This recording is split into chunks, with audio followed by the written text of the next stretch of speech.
الرجيم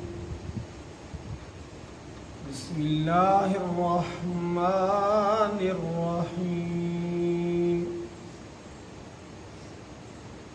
إن الذين ينادونك من وراء الحجرات أكثرهم لا يعقلون ولو أنهم صبروا حتى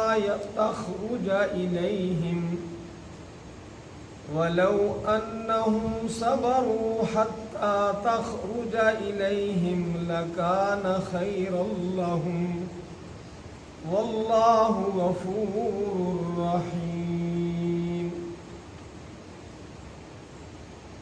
إن الذين ينادونك بے شک وہ لوگ جو پکارتے ہیں آپ کو من وراء الحجرات حجروں کے پیچھے سے اکثرہم ان میں کے اکثر لا یعقلون نہیں عقل رکھتے نہیں سمجھتے ولو انہم اور اگر بے شک وہ صبر کرتے انتظار کرتے حتیٰ یہاں تک کہ تخرجا آپ نکلتے یعنی آپ خود بخود نکلتے الیہم ان کی طرف لکان خیر لہم یقیناً ان کے لیے بہتر ہوتا واللہ غفور الرحیم اور اللہ تبارک و تعالی بڑے ہی بخشش فرمانے والے رحم فرمانے والے ہیں۔ اس سے پہلے سورہ حجرات کے اندر پہلا نبی اکرم صلی اللہ علیہ وسلم کا ادب یہ بتایا تھا کہ آپ اللہ اور اس کے رسول صلی اللہ علیہ وسلم سے آگے نہ بڑھیں۔ دوسرا ادب حضور اکرم صلی اللہ علیہ وسلم کا یہ بتایا تھا کہ ایمان والو لا ترفعوا اصواتکم فوق صوت النبی کہ تم اپنی آوازوں کو نبی صلی اللہ علیہ وسلم کی آواز کے اوپر بلند مت کرو، جس طرح بے تکلفی میں تم ایک دوسرے کو بلاتے ہو اس طرح نبی اکرم صلی اللہ علیہ وسلم کو مت بلاؤ۔ اگر تم اس طرح کرو گے تو تمہارے اعمال برباد ہو جائیں گے، تمہارا جہاد کرنا، تمہارا اللہ کے دین کی خاطر ہجرت کرنا، روزے رکھنا یا جتنے بھی اعمال ہیں، اگر تم نبی اکرم صلی اللہ علیہ وسلم کی بے ادبی کرو گے، توہین کرو گے تو تمہارے اعمال صالحہ بھی برباد ہو جائیں گے۔ اور یہاں نبی اکرم صلی اللہ علیہ وسلم کے معاملے میں ایک اور ادب بیان کر رہے ہیں اور اس کا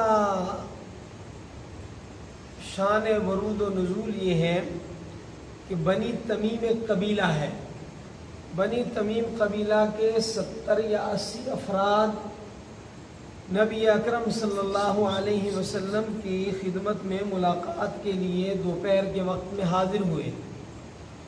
حضور نبی اکرم صلی اللہ علیہ وسلم اس وقت قیلولہ فرما رہے تھے اور اس قافلے میں جو 70 یا 80 نفوس پر مشتمل تھا بنی تمیم کا، ان میں ان کے سردار بھی جو ہیں وہ شامل تھے۔ اسلام سے پہلے اہل عرب انتہائی غیر مہذب تھے، تعلیم سے بہت زیادہ دور تھے، شائستگی سے بہت ہی محروم لوگ تھے، تو انہوں نے جائے کہ وہ آپ صلی اللہ علیہ وسلم کے خود بخود باہر تشریف لانے کا انتظار کرتے، باہر سے زور زور سے کہنا شروع کر دیا یا محمد اخرج علینا، اے محمد آپ باہر آ جائیے، ہمارے پاس آ جائیے۔ پھر جب نبی اکرم صلی اللہ علیہ وسلم باہر تشریف لائے تو ان کے سرداروں نے کہنا شروع کیا یا محمد ان مدحنا زینا وَإِن شَتَمْنَا شَيَّنَا وَنَحْنُ أَكْرَمُ الْعَرَبِ، کہنے لگے محمد آپ کو پتہ نہیں جس کی ہم تعریف کرتے ہیں اس کو مزین کر دیتے ہیں، اور جس کی ہم مذمت کرتے ہیں اس کو قابل عیب بنا دیتے ہیں، معیوب بنا دیتے ہیں اس کو۔ اور ہم عرب کے سب سے زیادہ قابل احترام لوگ ہیں، قابل فخر لوگ ہیں۔ تو نبی اکرم صلی اللہ علیہ وسلم نے ان کی یہ گفتگو سن کر فرمایا کذبتم، تم نے خلاف واقع بات کہی، جھوٹ کہا تم نے۔ بل مدح اللہ تعالی زینا وشتمہ شینا واکرم منکم یوسف ابن یعقوب ابن اسحاق ابن ابراہیم، کہ تم نے یہ جھوٹی اپنی تعریف کی ہے۔ سچی بات یہ ہے کہ جس کی تعریف اللہ تعالیٰ فرما دے وہی قابل زینت ہے، اور جس کی اللہ رب العالمین مذمت فرما دے وہ قابل تحقیر ہو جاتا ہے۔ اور تم سے تو یوسف علیہ السلام بہتر ہیں، ان کی نسل، ان کی برادری بہتر ہے۔ تو یہ ہونے کے بعد پھر انہوں نے کہا کہ محمد، ہم تمہارے پاس اپنے خاندان کی تعریف کرنے کے لیے آئے ہیں، ہم اپنا فخر آپ پر ظاہر کرنے کے لیے آئے ہیں۔ چنانچہ ان کا ایک خطیب تھا عطارد ابن حاجب، تو عطارد ابن حاجب کھڑا ہوا اور اس نے اپنے خاندان کی، بنی تمیم کی بڑی تعریف کی۔ تو اس کے مد مقابل نبی اکرم صلی اللہ علیہ وسلم نے ثابت ابن قیس رضی اللہ تعالیٰ عنہ کو حکم دیا، تو اس کی خطابت کے مقابلے میں ثابت ابن قیس رضی اللہ تعالیٰ عنہ نے خطاب فرمایا۔ پھر ان کا ایک شاعر تھا زبرقان بن بدر، تو یہ کھڑا ہوا اور اس نے شاعری کے اندر اپنے خاندان کی بڑی تعریف کی جھوٹی موٹی۔ تو اس کے مقابلے میں نبی اکرم صلی اللہ علیہ وسلم نے دربار رسالت کے شاعر حسان ابن ثابت رضی اللہ تعالیٰ عنہ کو کھڑا کیا۔ تو پھر بعد میں ان کے سرداروں نے اعتراف کیا کہ آپ کا خطیب بھی ہمارے خطیب سے بہتر ہے۔ وہ یہ بتانا چاہتے تھے کہ ہماری برادری کا خطیب کتنا بڑا ہے اور ہمارے پاس کیسے کیسے شاعر ہیں۔ تو انہوں نے اعتراف کیا کہ آپ کے خطیب نے اور آپ کے شاعر نے ہمارے شاعر اور خطیب کی دھجیاں اڑا کر کے رکھ دی، آپ ہر اعتبار سے ہم سے افضل ہیں۔ اور اس کے بعد وہ قافلہ ایمان بھی لے آیا۔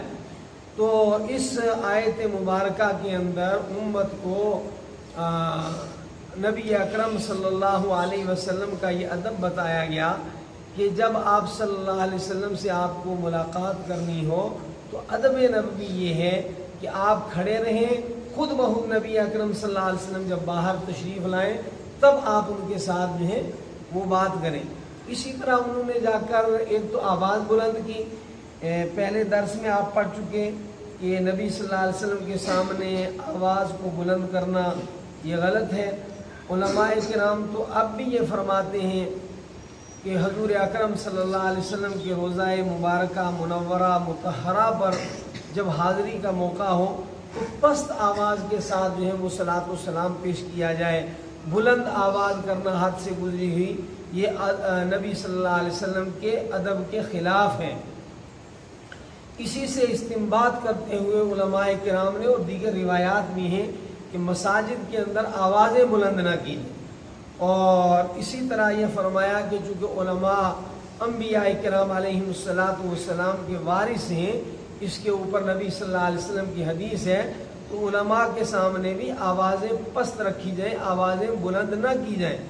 بے شمار اس کے واقعات ملتے ہیں کہ ایک شاگرد ایسا ہے جس نے زندگی بھر بھی کبھی جا کر کے استاذ کو وہ بلایا نہیں، اس اعتبار سے کہ ان کو تنگ کرے، پریشان کرے، ہاں ضرورتاً ایک الگ بات ہے۔ اور اسی طرح علماء خاص طور پر ہمارے اکابر علماء کا طرز علم حدیث کے معاملے میں بڑا ہی ادب و احترام کا رہا ہے۔ چنانچہ دنیا کے اندر بہت سارے مکاتب ہائے فکر علم حدیث کی خدمت انجام دے رہے ہیں، دنیا کے بہت سارے اسلامی اور غیر اسلامی ممالک کے اندر جو ہے وہ علم حدیث کی خدمت انجام دی جا رہی ہے، لیکن ادب و احترام کے معاملے میں ہندوستان میں اور پھر ہندوستان کے ہمارے اکابر کے طرز پر دنیا بھر کے اندر جہاں جہاں حدیث پاک کی تعلیم دی جاتی ہے، جو ادب و احترام کا معاملہ کیا جاتا ہے، وہ دوسری جگہ لگ بھگ نایاب ہے۔ انتہائی ادب احترام کے ساتھ جس طرح اللہ تبارک و تعالیٰ اپنے کلام کے اندر گویا جلوہ فرمائے، میں نے لفظ استعمال کیا گویا، کہ گویا جس طرح کلام ربانی کے اندر رب جلوہ فرما ہے، اس طرح علم حدیث کے اندر رحمت دو عالم صلی اللہ علیہ وسلم متجلی ہے۔ تو نبی اکرم صلی اللہ علیہ وسلم کا کلام بھی جب پیش کیا جائے، اس پیش کرنے کے لیے بھی ادب و احترام ہو اور سننے والے بھی ادب و احترام کا معاملہ فرمائیں۔ اور نبی اکرم صلی اللہ علیہ وسلم کی مقدس تعلیمات عام طور پر بھی اپنے اساتذہ، والدین اور بڑوں کے ساتھ جو ہیں وہ ادب کا معاملہ کرنے کی ہیں، اور اس معاملے میں نبی صلی اللہ علیہ وسلم نے کس قدر سختی فرمائی۔ شروع کے اندر جب خوب یہ چیزیں بولی جاتی تھیں کہ 6 صفات اپنے اندر پیدا کی ہیں، اور ان 6 صفات میں ایک کیا تھا؟ اکرام مسلم۔ تو اس میں حدیث آپ نے بارہا سنی ہوگی اور صحیح حدیث ہے، رسول اکرم صلی اللہ علیہ وسلم نے فرمایا من لم یرحم صغیرنا ولم یؤقر کبیرنا فلیس منا۔ نبی اکرم صلی اللہ علیہ وسلم نے فرمایا جو ہمارے چھوٹوں پر رحم نہ فرمائے، جو ہمارے چھوٹوں کے ساتھ شفقت کا معاملہ نہ فرمائے، اور جو ہمارے بڑوں کا احترام نہ کرے، بڑوں کا اکرام نہ جس کے اندر ہو، فرمایا فلیس منا، وہ ہم میں سے نہیں ہے۔ بہرحال نبی اکرم صلی اللہ علیہ وسلم کے آداب سکھائے جا رہے ہیں۔ اللہ تبارک و تعالی حضور اکرم صلی اللہ علیہ وسلم کے ساتھ گفتگو کے آداب سکھا رہے ہیں، نبی اکرم صلی اللہ علیہ وسلم کے ساتھ چلنے کے آداب سکھا رہے ہیں، شریعت محمدی کے آداب سکھا رہے ہیں۔ اور اس ضمن میں یہ بھی ہے کہ جب آپ نبی اکرم صلی اللہ علیہ وسلم کے پاس جائیں تو فرمایا کہ حجرات کے باہر سے، حجرات اس لیے فرمایا کہ وہ تمام ازواج مطہرات کے الگ الگ حجرے تھے، ورنہ یہ جمع ہے۔ تو فرمایا ان الذین ینادونک من وراء الحجرات، یقیناً جو لوگ آپ صلی اللہ علیہ وسلم کو حجروں کے باہر سے پکارتے ہیں، اکثرہم لا یعقلون، ان میں کے اکثر ناسمجھ ہیں۔ یہ کیوں کہا؟ اصل میں سب کا ارادہ کوئی توہین کرنے کا نہیں تھا، تحقیر کرنے کا نہیں تھا، وہ بیچارے ناسمجھ تھے، پڑھے لکھے لوگ نہیں تھے، درس قرآن میں بیٹھے نہیں تھے، کوئی مہذب معاشرے کے لوگ نہیں تھے، تو ان کا مقصد توہین کرنا نہیں تھا۔ تو اس لیے فرمایا کہ وہ بیچارے لا علمی سے، ناسمجھی سے، بے عقلی سے ایسا کر رہے ہیں۔ وَلَوْ أَنَّهُمْ صَبَرُوا، اور اگر وہ صبر کرتے، انتظار کرتے، یہاں تک کہ آپ صلی اللہ علیہ وسلم خود بخود باہر تشریف لاتے، تو یہ ان کے لیے بہتر ہوتا۔ اور چونکہ انہوں نے غفلت کی وجہ سے ایسا کیا، ناسمجھی اور بے عقلی کی وجہ سے ایسا کیا ہے، تو واللہ غفور الرحیم، اللہ رب العالمین بخشش فرمانے والے ہیں، رحم فرمانے والے ہیں۔ لیکن اگر جان بوجھ کر کوئی نبی اکرم صلی اللہ علیہ وسلم کی توہین کرے، تحقیر کرے، بے ادبی کرے، تو وہ انتہائی قابل مذمت ہے اور کفریہ فعل ہے۔ اللہ رب العالمین ہم سب کو رحمت دو عالم صلی اللہ علیہ وسلم کا احترام نصیب فرمائے۔ صحابہ کرام انتہائی احترام کرتے تھے۔ اس کی ایک چھوٹی سی مثال دیتا ہوں کہ حضرت عباس رضی اللہ تعالیٰ عنہ نبی اکرم صلی اللہ علیہ وسلم کے چچا ہیں۔